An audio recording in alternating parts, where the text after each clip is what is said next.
Hello everyone! Welcome back again to my channel. So mga kasukay, mga kalingap, isa pa pagpalang araw na muli sa atin lahat. So for today's vlog, eto nga pag-usapan natin about dito sa tinatawag na Three Sister na zombie. So pag-usapan po natin sa video na ito. Pero bago natin simulan yan, huwag niyo pong kakalimutan mag-subscribe. Val Santos Matubang, Kalingap Rob at Edna Vlog sa tanging lingkod, Gandang Emmy. Sa mga hindi pa po nakapag-subscribe, please subscribe and please hit the notification bell para lagi po kayong updated sa aking mga ina-upload na mga reaction video. So ito, panoorin po natin ang video nito. Ito? Ito po ba? At yung may-ari tindahan, tinulungan siya. Itong ba yan? Bakit ka natumba, Chris? 2 piso na natumba. Chris, bakit ka natumba? Ha? Naglalaro ka? Kaya siya natumba, no? Alam mo kung bakit ka natumba? Pinasandok ka kanina doon sa pangkal niya. Ayaw kang payagan ng may tindahan kasi nga baka daw matumba sa daan. Kaya pinasundo. Baka naigutom. Hindi naman. Nung before pa po, may mga nangyayari na po bang ganun? Na natutumba sila? Hindi naman. Kanina lang. Kanina lang. Natumba si Chris. Mabuti nga daw at di nakadama sa similin ulo. Anong klase yung pagkatumba? Talagang nahimatay po? Hindi ko lang alam kasi nasa bahay ako. Baka naman nadapa lang. Hindi naman daw. Nahimatay talaga, wala nang malay. Hindi ko lang alam. Pinapasama ko dito sa dalawa, ayaw na masamahan. Kasi nagkibo. So, kawawa naman si Chris pala, no? Okay ka lang, Chris? Okay ka lang? Tahimik si Chris ngayon, no? Si Chris pa naman yung pinaka, sa kanila, no? Di po. Masakit ata ang ulo. Masakit ata ang ulo. Okay ka lang, Chris? Parang naiiyak si Chris. Naiiyak si Chris tayo. Okay lang to si Chris? Okay lang niya. Umiiyak.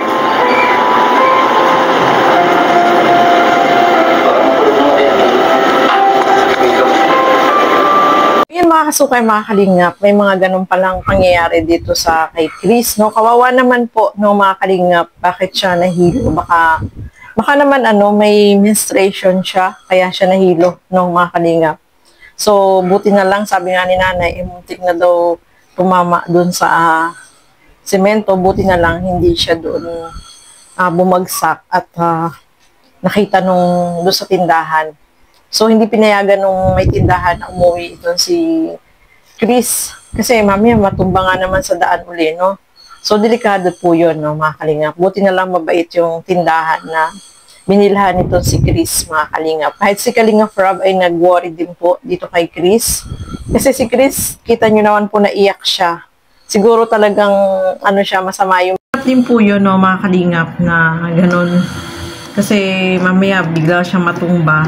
Buti na lang mabait itong may-ari ng tindahan at hindi siya pinayagang umuwing mag-isa, mga kalingap. So ituloy pa po natin.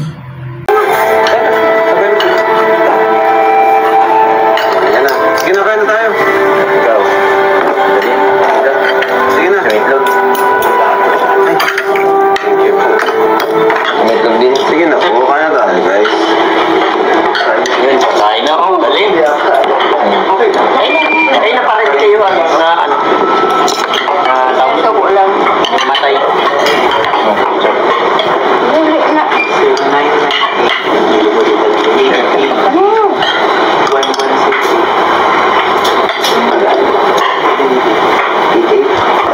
Nakain.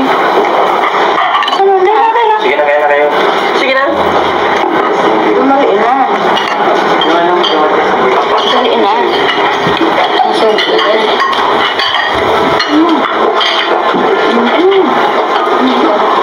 Sige na.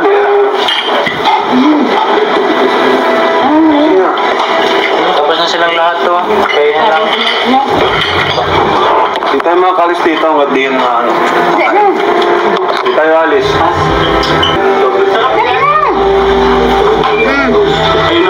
Ayun na.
na. Si, kain na kayo. Matay. Huwag nung hintayin magalit akong... Sige, kumain ka na. Yan si ate mo. Kumain ka na. Tulungan mo sarili mo. Itong sinasabi ko ay para sa iyo yan. Hindi naman para sa akin. Paano kung pag nakasakit kayo? Paano yung mama nyo? Yan po mga kasukay, mga kalingap. Ang hirap nilang pakainin. Sobrang talagang mahiyain po sila, no?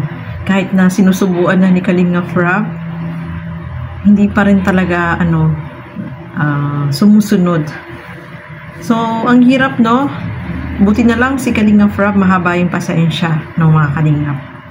Talagang napakahaba ng kanyang pasensya.